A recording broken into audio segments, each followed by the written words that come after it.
ఈ దివాలా తీసిన కంపెనీకి 6,000 కోట్లు తెలంగాణలో వర్కులు ఎందుకు ఇచ్చారు, ఏ బేసిస్లో ఇచ్చారు, సూటిగా మేము అడుగుతా ఉన్నాం. వెంటనే ప్రభుత్వం సమాధానం చెప్పాలని చెప్పి కూడా మేము డిమాండ్ చేస్తూ ఉన్నాం.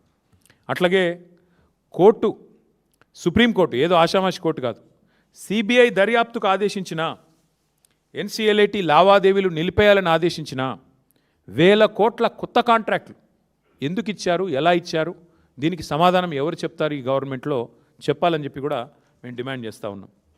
అసలు వాస్తవం ఏంటంటే ముఖ్యమంత్రి గారు చెప్పాలా, ఎందుకంటే ఆయన డిపార్ట్మెంట్లు ఇవన్నీ, ఆయన కాన్స్టిట్యున్సీలో ఆయన డిపార్ట్మెంట్లో ఇన్ని 1,000 కోట్ల టెండర్లు. ఈ సంస్థ మీద రేవంత్ రెడ్డి గారు ఆయన నిజంగానే ఆయన బినామీ కాకపోతే దివాలా తీసిన కంపెనీ మీద ఎంత ఆసక్తి ఎందుకు ఆయనకి?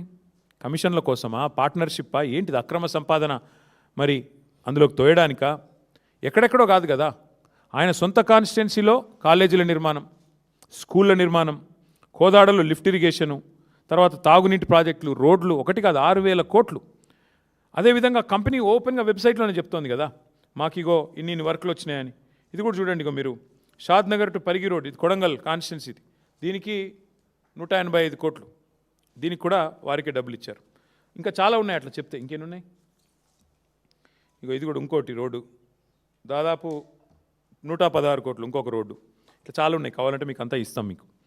అంటే ఇక్కడ అన్నిటికన్నా ముఖ్యమైన ప్రశ్న, మరి దివాలా తీసిన ఈ కంపెనీ బ్యాంక్ గ్యారంటీలు ఎడికెళ్ళి ఇచ్చింది? ప్రభుత్వం బయట పెట్టాలి, ఇప్పుడు చెప్పాలా ఏ రకంగా ఈ కంపెనీ బ్యాంక్ గ్యారంటీలు పెట్టింది, ఎక్కడి నుంచి తెచ్చి పెట్టింది? రూపాయి లేని కంపెనీ, జీతాలకు బ్యాంక్ లోన్ తీసుకునే కంపెనీ ఉద్యోగుల కోసం, మరొకవైపు దివాలా ప్రక్రియ జరుగుతున్న సమయంలో ఆర్థిక లావాదేవీల మీద నిషేధం ఉన్నప్పుడు 100 కోట్ల బ్యాంక్ గ్యారంటీలు ఈ కంపెనీ ఎట్లా సమర్పించింది? దీనికి ఎవరు అండగా నిలబడ్డారు గవర్నమెంట్లో? ఎవరి ఆదేశాల మేరకు ఇన్ని 1,000 కోట్ల వర్కులు ఈ కంపెనీకి వచ్చాయి?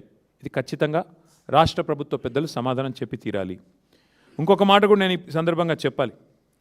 ఇన్ని కాంట్రాక్ట్లు, బ్యాంక్ గ్యారంటీలు, ఖాతాల్లో 100 కోట్లు, మరి ఎక్కడి నుంచి ఇలాంటి కంపెనీకి వస్తాయి, ఎలా వచ్చాయి? ఇది కూడా దీని మీద కూడా ఆరా తీయాల్సిందే. సుప్రీంకోర్టు చెప్పినట్టు ఖచ్చితంగా సీరియస్ ఫ్రాడ్ ఇన్వెస్టిగేషన్ ఏజెన్సీ కానీ, సిబిఐ కానీ, ఈడీ కానీ ఈ విషయంలో వెంటనే రంగంలో దిగాలని చెప్పి కూడా మేము డిమాండ్ చేస్తూ ఉన్నాం.